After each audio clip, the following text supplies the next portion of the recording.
How to cancel Planet Fitness membership. I am going to show you how you can easily cancel your Planet Fitness membership.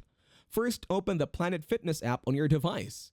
Ensure that you have logged into your account. Once you are in your account, scroll down and click on Customer Service. While they hate to see you cancel your membership, their cancellation process may vary from club to club. So the best first step is to contact your home location to confirm the cancellation policy.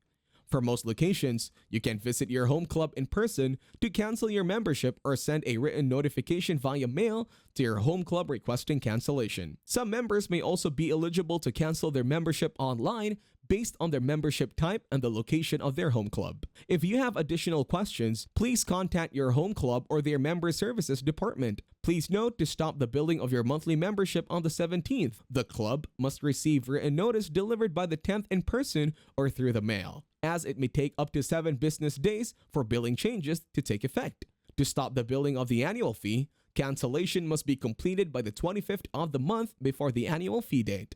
Lastly, if your membership has a minimum term and is canceled before the end of the contract term, a $58 buyout fee is required.